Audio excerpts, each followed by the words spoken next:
Ujú. Entonces, quedamos que íbamos a continuar para continuar en la parte de los tres cielos, hermanos, en donde empezábamos a ver anoche que el apóstol Pablo, al mencionar que fue arrebatado al tercer cielo, pues dijimos que no se refiere a un cielo literal, que ya analizamos, sino a un cielo exclusivamente representativo. Ese cielo representativo también era anhelado por el apóstol Pedro, hermanos, el cual lo describía como cielos nuevos y tierra nueva. En las Sagradas Escrituras, la esperanza de la vida eterna es expresada de diferentes formas. Abraham por fe esperaba una ciudad de justicia.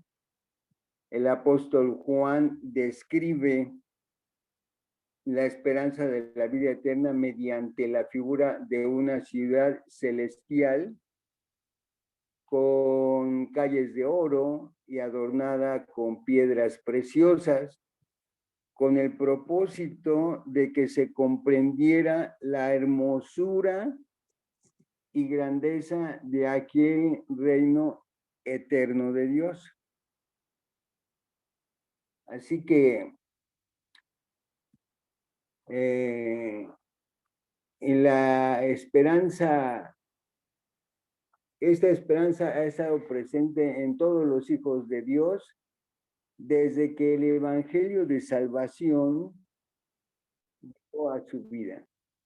El tema central de la predicación del Señor Jesucristo, obviamente, pues fue el reino de Dios, anunciando la cercanía del establecimiento del reino e invitando a las personas para que se preparen, pues, para recibirlo.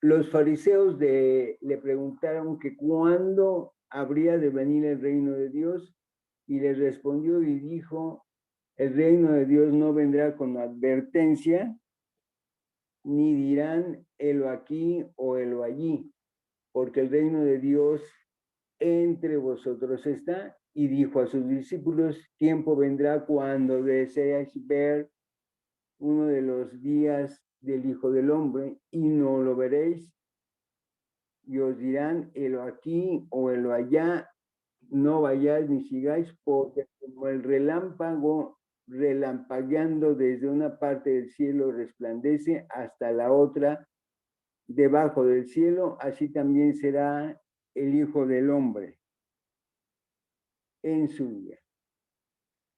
En la respuesta se puede observar las dos primeras fases del reino de Dios. La primera comprende desde el tiempo en que el Señor Jesucristo estuvo predicando hasta su segundo advenimiento. Primer cielo. La segunda comprende el reino literal del Señor Jesús sobre la tierra por 1000 años, juntamente con los redimidos, efectivamente. Y la tercera, en el reino eternal, cuando el Hijo entrega el reino al Padre, donde dice: luego el fin, cuando entregará el reino a Dios y al Padre, cuando quitado todo imperio y toda potencia y toda potestad, porque es menester que reine hasta poner a todos sus enemigos debajo de sus pies. Así que se hace una pregunta cuando se dice cuáles son las fases del reino de Dios, ¿sí? Y una segunda parte de la pregunta, ¿cuál es el periodo que comprenden? La primera fase es entonces contestando el reino de la gracia. Es el primer cielo. La segunda fase del reino milenial, del reino de Dios, es el reino milenial de Cristo que acabamos de mencionar. Y la tercera fase es el reino eterno. En la segunda parte de esta primera pregunta que se hace, dice cuál es el periodo que comprenden. Entonces, la primera parte que comprende es el reino de la gracia, que para entonces es el que estamos viviendo.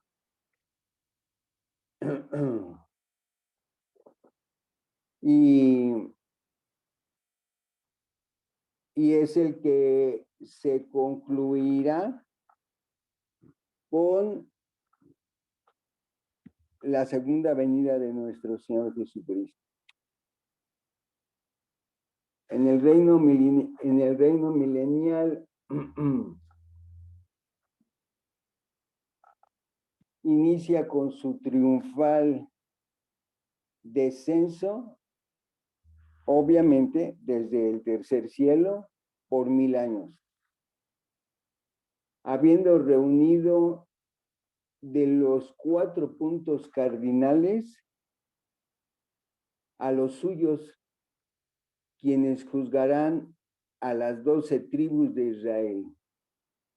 Termina 1000 años después, entregando al Padre Eterno, ya le dijimos, todo dominio, autoridad y potencia. Y el tercero, un reino eternal, obviamente sin fin.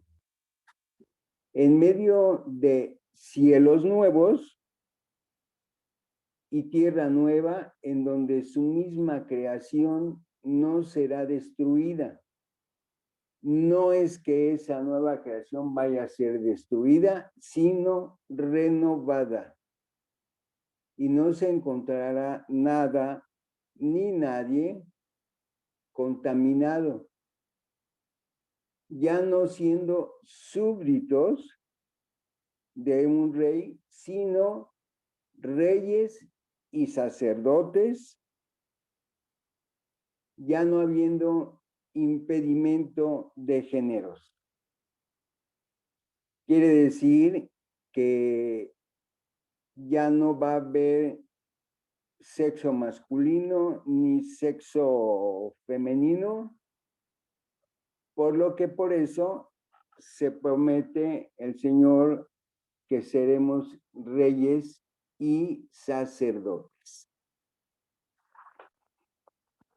Bien, podríamos preguntar entonces que cuál es el propósito del reino de nuestro Señor Jesucristo. ¿Cuál es el propósito?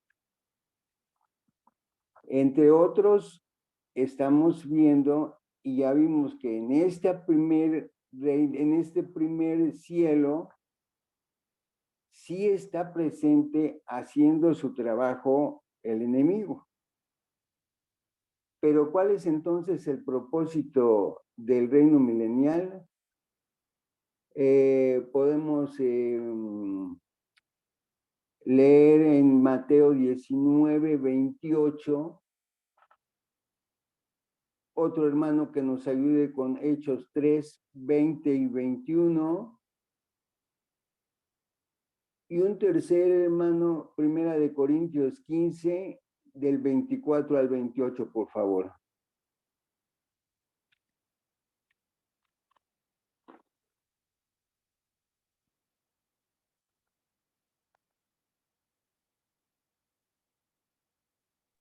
Mateo dijo, hermano.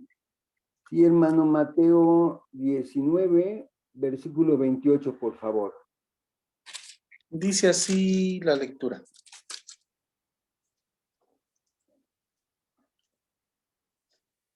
Y Jesús les dijo, de cierto os digo, que en la regeneración, cuando el Hijo del Hombre se siente en el trono de su gloria, vosotros que me habéis seguidos también se sentaréis sobre 12 tronos para juzgar a las 12 tribus de Israel. Amén, hermano.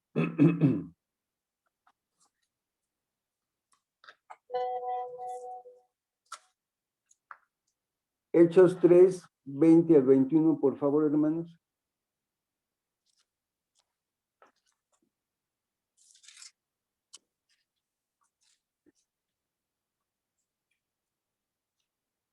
Dice así, y Él envía a Jesucristo,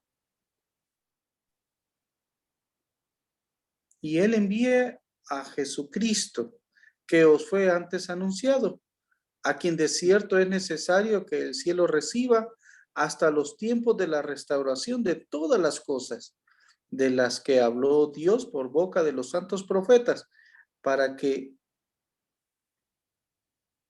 de profetas que han sido desde tiempos antiguos. Así es.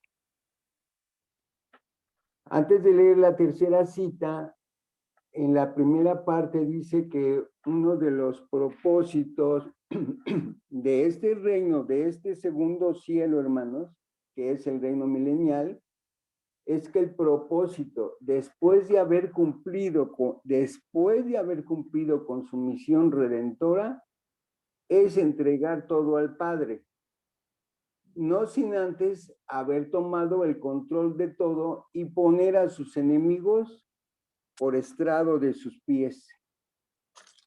Así se sentará ahora sí en su trono de gloria, mismo que ahora no tiene un trono, está sentado a la diestra del Padre, pero para ese entonces sí se va a sentar en su trono de gloria y hará sentar en 12 tronos a los que hemos seguido, practicado y obedecido la voluntad de Dios.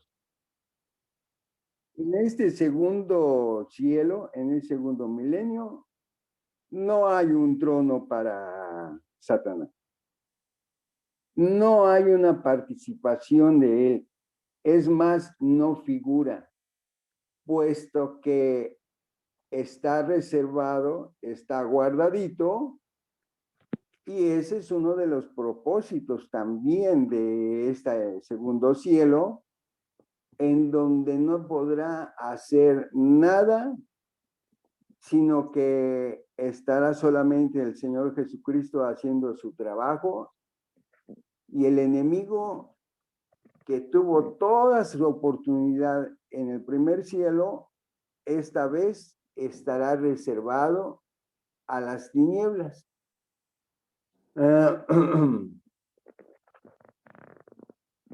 Otro propósito de este segundo cielo es justamente que tome posesión de su santo reino y destruya al postrer enemigo, que al día de hoy es la muerte. Ahora sí podemos ayudarnos con 1 Corintios 15, 24 al 28. Dice así, luego el fin, cuando entregue el reino al Dios y Padre, cuando haya suprimido todo dominio, toda autoridad y potencia, porque preciso es que éste reine hasta que haya puesto a todos sus enemigos debajo de sus pies. Y el postrer enemigo que será destruido es la muerte, porque todas las cosas las sujetó debajo de sus pies, y cuando dice que todas las cosas han sido sujetas a él, claramente se exceptúa aquel que le sujetó a él todas las cosas. Pero luego que todas las cosas estén sujetas, entonces también el Hijo mismo se sujetará al que le sujetó a él todas las cosas, para que Dios sea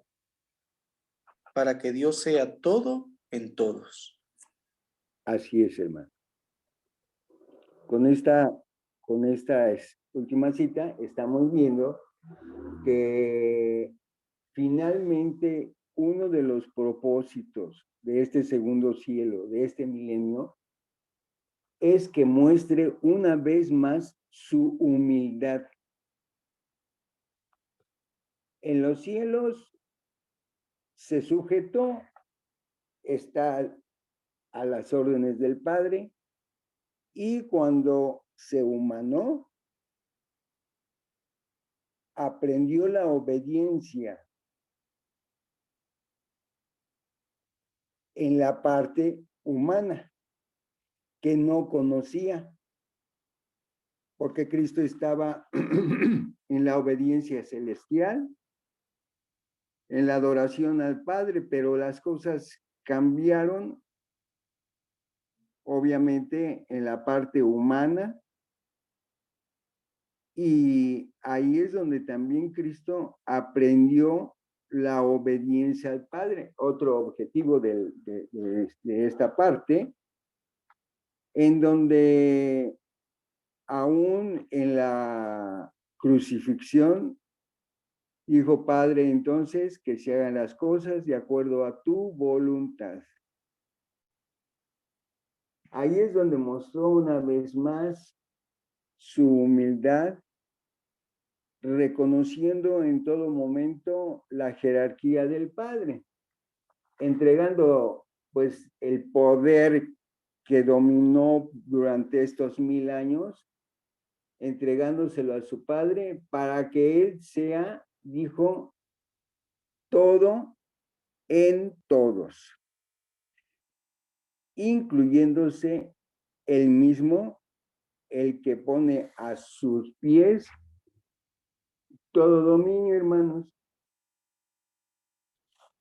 Así que hasta aquí, pues estamos viendo que efectivamente no tuvo ninguna participación este ser, que junto con sus legiones de demonios está guardado y será liberado para ser sujeto una vez más.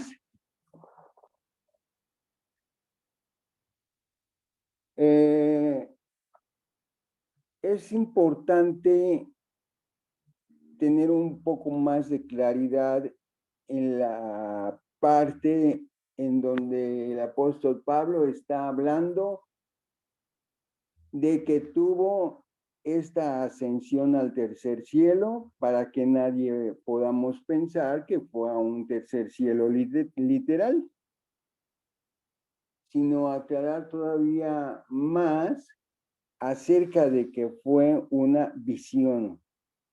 Él mismo lo está diciendo, no sabe si fue en la carne, no sabe si fue un sueño, pero podemos abundar un poco más para que no haya duda de que estuvo en el tercer cielo, pero no en carne, no en parte literal, sino en una visión. Por favor, 2 Corintios 12.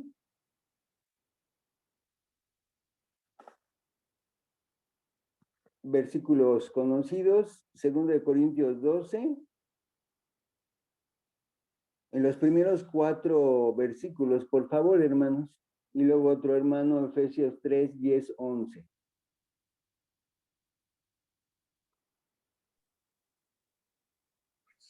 Segunda de Corintios, capítulo 12.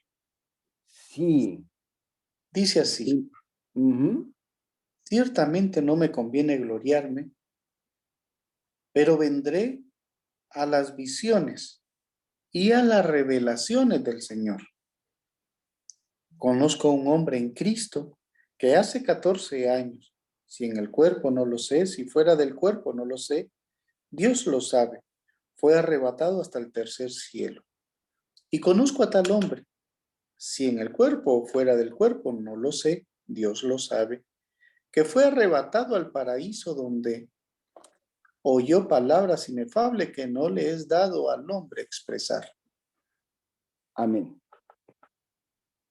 Con esta parte, hermano, gracias, hermano Daniel, con esta parte, aún en la probable confusión que pudiera haber tenido el apóstol, digo probable porque está diciendo, no lo sé, es una visión para escuchar las revelaciones del Señor.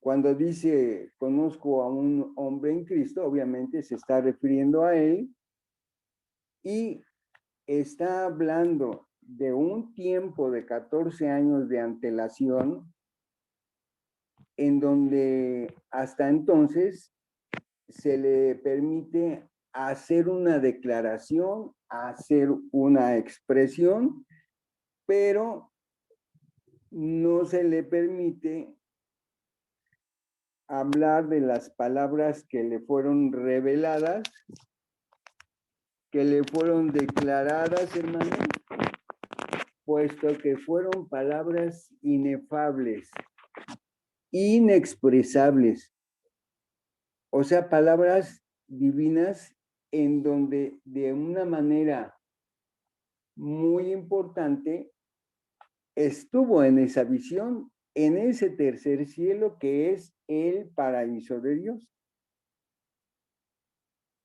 Obviamente, pues no hubo ninguna presencia extraña, en donde en esta visión, hermanos, que fue arrebatado al tercer cielo, al paraíso de Dios, dice que no sabe si fue en el cuerpo o no, que solo Dios lo sabe. Pero que de esta manera está expresando que efectivamente hay un tercer cielo, que es la habitación santa, que es el paraíso de Dios. ¿Será que de este paraíso fue desechado Satanás?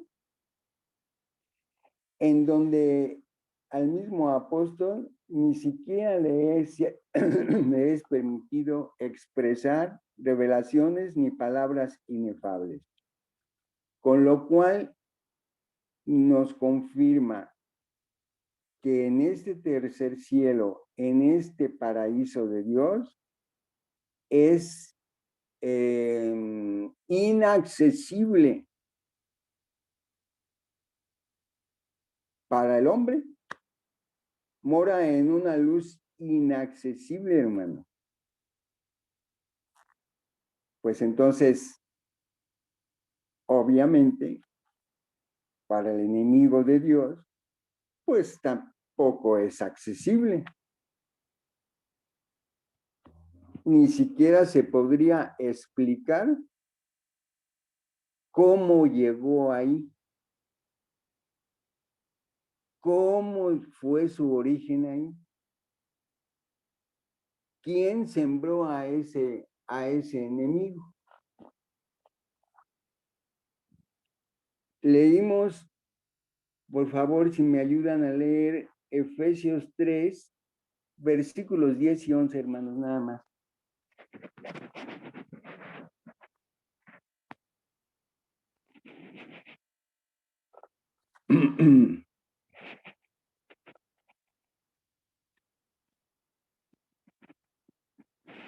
Efesios 3, 10 y 11.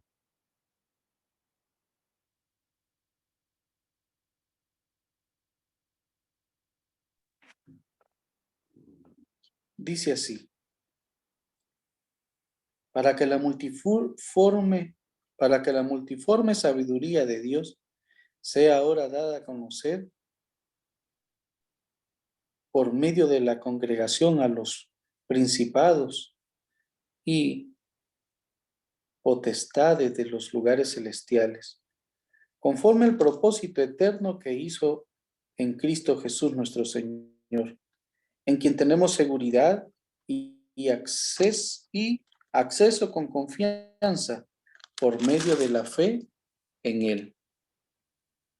Por lo cual pido que no desmayéis a causa de mis tribulaciones por vosotros, las cuales son vuestra gloria.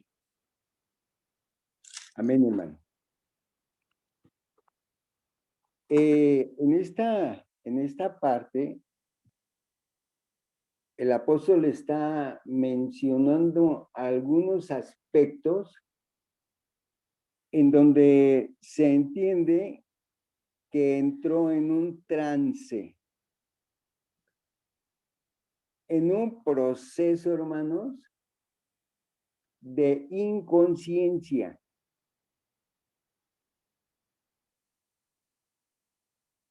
Pero que aún así escuchó con claridad palabras inefables que no le es permitido expresar. Entonces, podríamos decir acerca de que este aspecto es importante porque este apóstol recibió revelaciones y escuchó palabras, pero no para ser declaradas. Hablando de este aspecto en donde dice que en el tercer cielo están los lugares celestiales. O sea, el espiritual, el cielo espiritual, no el cielo material. Cuando está hablando de estos lugares celestiales, hermanos, y nosotros que estamos en este primer cielo, la escritura dice que se nos permite sentarnos en esos lugares celestiales en donde tenemos oportunidad, especialmente en este día que es un día santo, sagrado, apartado, para poder escuchar pues palabras únicas, que es la palabra de Dios. Pasamos a la siguiente parte, pero no sin antes decir que obviamente, aunque Satanás conoce las escrituras, no le es permitido en ese segundo y tercer cielo sentarse en lugares celestiales, hermano. Repito, aunque conoce bastante bien las escrituras,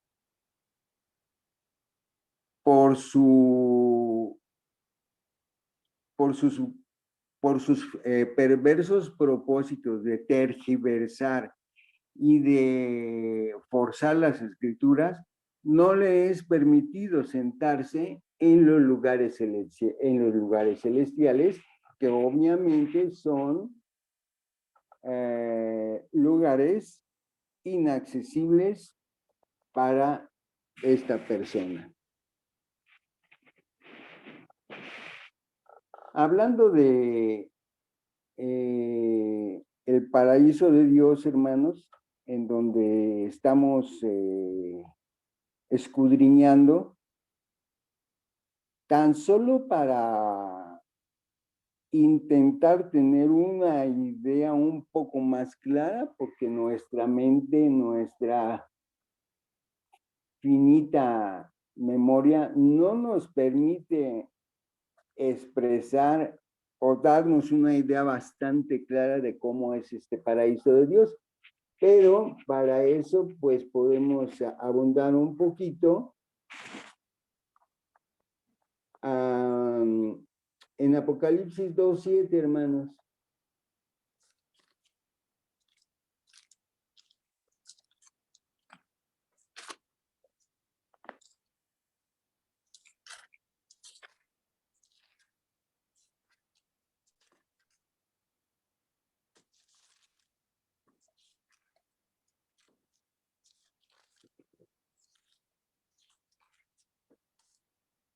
O sea que hablar de todo esto es hablar de la grandeza de Dios y del Cordero. ¿Lo tiene, hermano? Apocalipsis 2:7. Dice así: el que tiene oídos, oiga lo que el Espíritu dice a las congregaciones.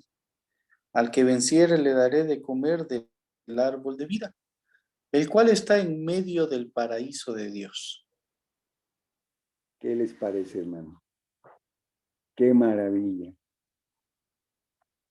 Me parece que en el Edén, ese árbol de la vida estaba en medio. Y ahora está hablando acerca de que en el paraíso de Dios, en ese tercer cielo, hermanos, está el paraíso, está el árbol de la vida. Y está prometiendo que al que venciere le dará a comer de ese árbol de la vida, que sencillamente es la vida eterna, hermano. Por eso no se le permitió la entrada nuevamente a esta primera pareja, porque al alcanzar el árbol de la vida, se iban a ser eternos, pero en pecado. Habían pecado y podían haber alcanzado, porque sí tenían la idea de ingresar, pero como a Dios no se le va ni un, hermanos, pues por eso ahí andaba el arcángel revolviéndose, ¿verdad?, con la espada para impedir. Y cuando dice para impedir, o cuando se entiende para impedir, es porque estarían intentando recuperar la gran pérdida. Pero, repito, para Dios no es posible que entraran a la eternidad en pecado. Génesis 3:17, por favor, hermanos. Y Mateo 5:8, hablando del paraíso de Dios.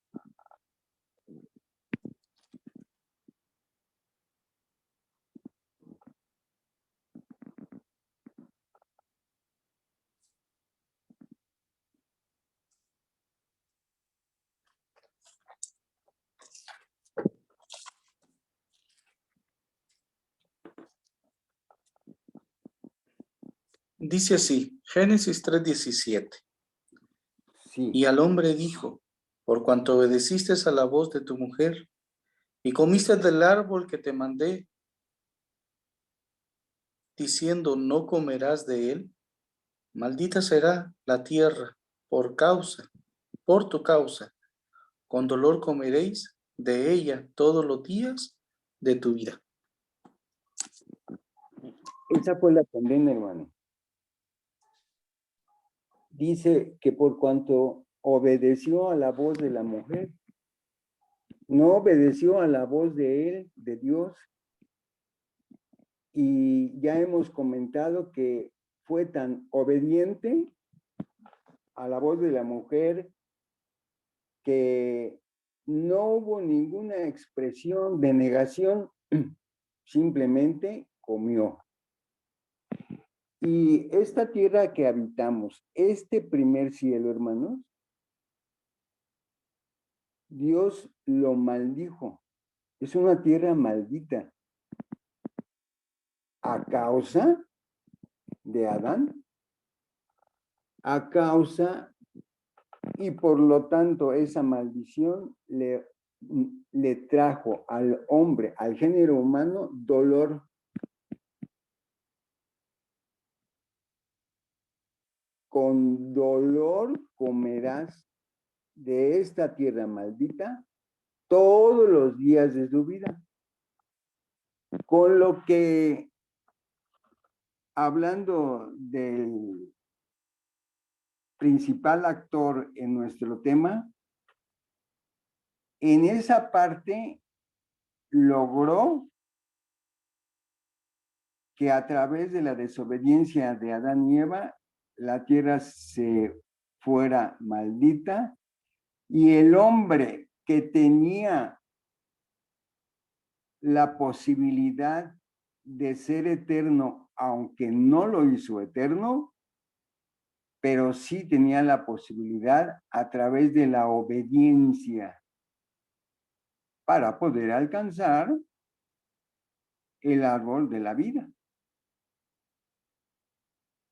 Entonces, lo que se menciona aquí respecto a este personaje es que en ese paraíso de Dios nunca pudo estar, porque es donde está el trono de Dios y del Cordero, que aunque ya dijimos que no es trono del Cordero, pero sí lo comparte a la diestra del Padre, obviamente con todos los beneficios espirituales y poderosos. Pero también menciona que en este paraíso no habrá más maldición y será una ciudad en donde no habrá más noche ni necesidad de luz, donde sus siervos le sirven. Pero de esos siervos que le sirven, este demonio, este satánico, no está considerado. En este segundo cielo, este tercer cielo, está separado de las bendiciones enormes que tiene preparado para sus hijos. Entonces,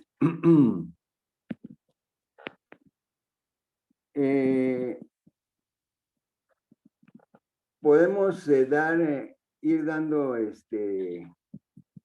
un poco la conclusión, hermanos, para por la tarde ver la segunda y última parte de este tercer cielo, en donde hablamos de que esta experiencia que pasa el apóstol Pablo, como el apóstol Pedro, Abraham y el apóstol Juan, describen una experiencia tan sublime en diferentes formas en cada uno de estos personajes, que podríamos pensar que experimentan algo tan sublime, tan hermoso en la palabra de Dios, que lo tratan de describir de esta manera, cuando vemos la magnificencia de su creación, como que les dio ahí nada más una pequeña visión para que pudiésemos entender que todas las aflicciones de esta vida no son de compararse con la gloria venidera, hermanos, que aún así no se les permitió expresarlas, pero está hablando de una gloria venidera que no son de compararse para nada, aún con las peores aflicciones que pudiésemos pasar en esta vida. Cuando vemos la magnificencia de su creación y solo tenemos a nuestra vista, a través de las escrituras, un poco de lo que miramos, ya que no vemos más allá del tercer cielo. Esta experiencia que nos insta a perseverar en la palabra de Dios. O sea, esta experiencia que le ha sido transmitida a estos apóstoles nos insta a permanecer en la palabra de Dios, en donde estaremos practicando su preciosa voluntad a cada instante, venciendo los propósitos del enemigo número uno de Dios y de su iglesia. Quiero decir, de lo perdido, lo que se encuentre será excelente, porque ya hablamos de la grande pérdida, pero toda esta parte que seguimos analizando es para no tener una pérdida total, hermanos. Es para ir recuperando algo de todo lo que se perdió hasta llegar a la vida eterna. Luchando y venciendo aquellas cosas que nos estorban o que nos pone de estorbo en nuestra relación con Dios. Ahí sí está la presencia de Satanás, pero no como ángel, no como un origen divino, sino como un origen satánico, en donde al día de hoy hace todos sus esfuerzos para apartarnos con nuestra relación con Dios, para que cuando llegue ese momento podamos disfrutar de aquellas cosas que vendrán cuando experimentemos esto que vive el apóstol Pablo. Podremos decir,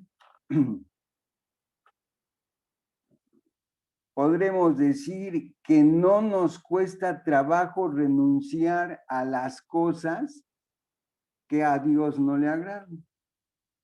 O sea, en esta relación costo-beneficio no nos cuesta, hermanos, no cuesta. Vale la pena apartarnos de las cosas a las que Satanás nos induce, venciéndolas para poder ganar la corona de la vida, renunciando a los placeres mundanos, a la idolatría en sus multiformas, renunciando al pecado en todo tipo de formas, o sea, chiquitos y grandotes. Pues ejemplo tenemos en nuestro Señor Jesucristo, que sí podemos vivir apartados para nuestro Dios. El propósito de la palabra de Dios no solo es conocer su grandeza o la magnificencia de su poder y deidad, es también que cambiemos en nuestra manera de vivir como hijos de Dios, como hermanos en la fe. En la oración principal, nuestro hermano mencionó que lamentablemente ni siquiera tenemos una observancia del sábado tal como la quiere el Señor. Ustedes lo oyeron. Esas son las partes mínimas, pero hay otras cosas en donde sí podemos mejorar, en donde este enemigo de Dios sí nos hace separarnos. Y termino diciendo, antes el Señor reprobó la actitud de los fariseos de cómo se comportaban con el prójimo. Eran sabios en la palabra de Dios, mas no tenían amor para con su prójimo. O sea, eran impíos. La palabra de Dios dice que ¿cómo podemos decir que le amamos si no amamos a nuestro prójimo? En nuestro corazón debe abundar los frutos del Espíritu, no los frutos de la carne, porque con frutos de la carne no podremos ver ni llegar a la vida eterna. Cosa que el enemigo está interesado en que no lleguemos. La palabra de Dios es clara y no podemos llegar a la meta si no hacemos lo bueno, si no amamos a nuestros hermanos, si no perdonamos, si odiamos y si deseamos el mal para nuestro prójimo. Todo esto que acabo de mencionar son los objetivos que siembra en el corazón del género humano Satanás. Vamos a dejar hasta aquí, hermanos, para que por la tarde veamos ya la segunda y última parte de este tercer cielo, en donde quedará confirmado que no es habitación para él, de que no pudo haber sido creado. Después analizamos a los ángeles y después analizamos la enseñanza tradicional acerca del rayo que cayó, y que ya con esto podremos empezar a hacer algunos análisis o algunas preguntas si fuese necesario. De todos modos, hermanos, yo por ahora me alegro de que creo que sí logré terminar con lo que me pasó anoche. Y anoche dije, empecé a decir que este enemigo sí está en todas partes a través de sus ministros y que no le gusta mucho que lo desenmascaremos. Y anoche me quitó la oportunidad, pero miren, ahora, ¿qué tal? Terminamos y en la tarde completamos el tercer cielo. Por mi parte, hermanos, es todo para que pues podamos continuar con el culto, con los himnos, con lo que mis hermanos líderes hacen muy bien. Y yo por ahora les doy las gracias y quedo a sus apreciables órdenes. Que Dios les bendiga, amados hermanos, y paz a vosotros.